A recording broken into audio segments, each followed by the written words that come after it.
Okay, I wanted to do a little tour of our whelping area and supplies. This is the whelping box. At the moment there's missing 2 seating corners there and there. Jay's gonna put those on tomorrow. He had a lot to do today to get the rest of our supplies, so he didn't have time to do it. As you can see, we have, whoops, tripping over the vacuum, the kids' old letter playmat in the bottom upside down, so it's not bumpy. There's missing a few letters and stuff, but that's not a big deal. That's because the floor in here stays really cold, so with that, no cold comes through, and we will have space heaters in here as needed. Normally it's okay in here unless it's the furnace, and when the furnace comes on, it doesn't really come into this room for whatever reason. Okay, so on top of that, we are going to put this plastic sheet thing over to make it easier to clean up any messes that may get through the blankets. So we're going to put some blankets over it. And yeah. So anyways, moving on. This box is going to be our warming box. Mama's in here. Hey, Mama. The warming box. Between puppies, we will put the puppies that are already born in here so that they don't get in the way when she's pushing the other one out. So I have, okay, ignore that for a second. We have a blanket in here, and in between the blankets there's a heating pad that will be set to low at all times, and on top of the blanket will be a puppy pad thing, so if there's no goo that's going to get through onto the blanket. If there's goo.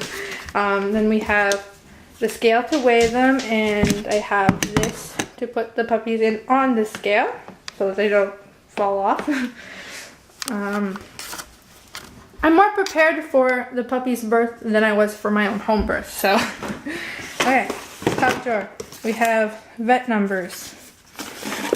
We have aspirator, the bulb kind, and the one that you suck with your mouth. There's a syringe if we need to give Dolly some liquids. Vaseline, KY jelly, in case there's a stuck puppy. Thermometer. The quick clot stuff for if we need to help with an umbilical cord, if it gets too short, or if a puppy comes fast and we have to help. We also have scissors if that is the case, and unwaxed dental floss to tie off the cord. We have our gloves, and we have iodine to put on the cord. It helps it dry up really fast within like a couple of days. And then we have, I don't know how to pronounce this exactly, blue cohosh. I could never been able to pronounce that word. I meant to look it up.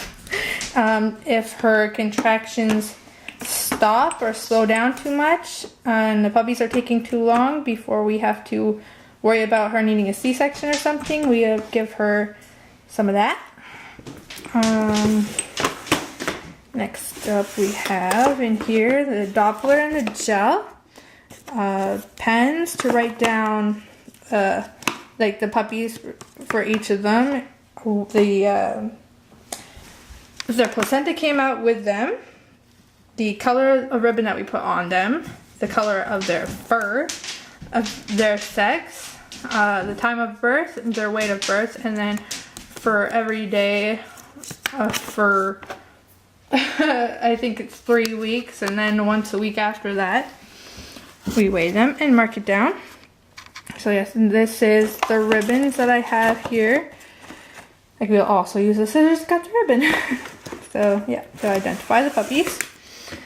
And we'll go here. In here we have lots of cloths and towels.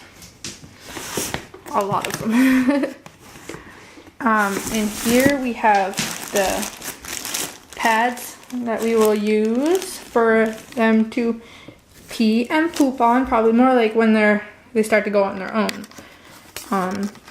But yeah, that's what I'm going to put inside the warming box as well. And then if we need to help formula feed, I have supplies for that. So we have evaporated milk, we have Knox gelatin, then it needs like water, and the one thing I don't have right now is heavy cream or heavy whipping cream, because we couldn't find one with a fat content of between 36 and 40%, so we still got to do that.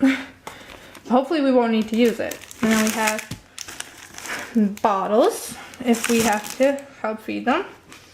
So we are pretty much ready for the big day.